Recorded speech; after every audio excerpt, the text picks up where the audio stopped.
ಸೀನು ಕೈಲಿನ ಮೇಲೆ ಸಂಸಾರ ಮಾಡೋದಕ್ಕೆ ಆಗೋದಿಲ್ಲ.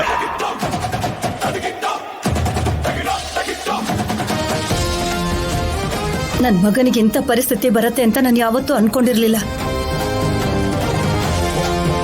ದೇವ್ರೆ, ಯಾಕೆ ಅವನಿಗಿಂತ ಅನ್ಯಾಯ ಮಾಡಿದೆ? ಇದು ಮುಚ್ಚಿಡೋ ಅಂತ ವಿಷಯ ಅಲ್ಲ. ಮುಚ್ಚಿಟ್ಟು ಒಂದ್ ಹೆಣ್ಮಗು ಜೀವನ ಹಾಳು ಮಾಡಕ್ಕಾಗಲ್ಲ.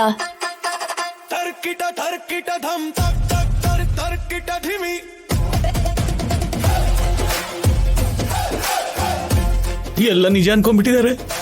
ಅನ್ಕೋಬೇಕು, ಇನ್ನು ಜಾಸ್ತಿ ಫೀಲ್ ಆಗ್ಬೇಕು, ಅವಾಗ್ಲೇ ಈ ಡ್ರಾಮಾ ನೋಡೋದಕ್ಕೆ ಚೆನ್ನಾಗಿರುತ್ತೆ.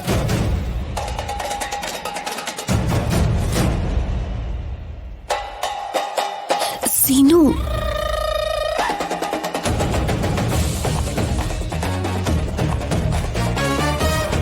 ಯಾಕೆ ಹಾಗೆ ನೋಡ್ತಿದ್ದೀರಾ?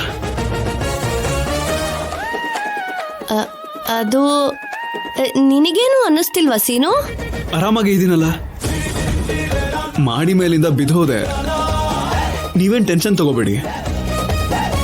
ಇಲ್ಲ ಕಣೋ, ಆ ದೇವ್ರಿಗೆ ನಿನ್ ಮೇಲೆ ಕರುಣೆನೇ ಇಲ್ಲ.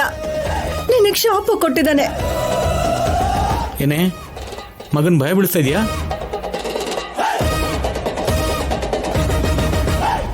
ಮಗನೇ, ನಿನ್ಗೇನು ಆಗಿಲ್ಲ ಕಣ, ಎಲ್ಲ ಓಕೆ. ನನ್ಗೇನು ಆಗಲ್ಲ ಅಂದಮೇಲೆ ಯಾಕೆ ಎಲ್ಲರೂ ಏನೋ ಕಳ್ಕೊಂಡಿರೋರ ತರ ಇದ್ದೀರಲ್ಲ?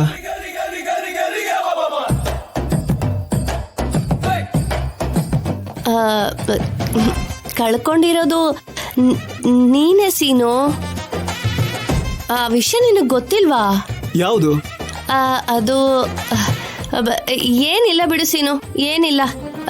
ನಿನಗೇನಾಗಿಲ್ಲ, ನಿನಗೇನಾಗಿಲ್ಲ. ಅದ್ ನನಗೆ ಗೊತ್ತು ಚಿಕ್ಕತ್ತೆ. ಅಷ್ಟು ಕೋಪ ಇದ್ದಿದ್ ಮಾತ್ರಕ್ಕೆ ತಳ್ಬಿಡದ ಅದ್ಯಾ? ಏನೋ ನನ್ ಪುಣ್ಯ, ನನ್ಗೇನೋ ಆಗಿಲ್ಲ, ಹುಷಾರಾಗಿದ್ದೀನಿ. ಆಗ್ಬಾರ್ದೇನಾದ್ರು ಆಗಿದ್ರೆ ನಿನ್ ಕತೆ ಏನಾಗ್ತಿತ್ತ ಆಮೇಲೆ?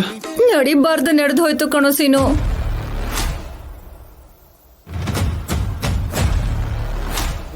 ಆದ್ಯ, ಈ ಸಲ ತಳ್ಬೇಕು ಅನ್ಸಿದ್ರೆ ಮುಂಚೆನೆ ಹೇಳು, ನಾನ್ ಮುಂಚೆನೆ ಪ್ರಿಪೇರ್ ಆಗಿರ್ತೀನಿ.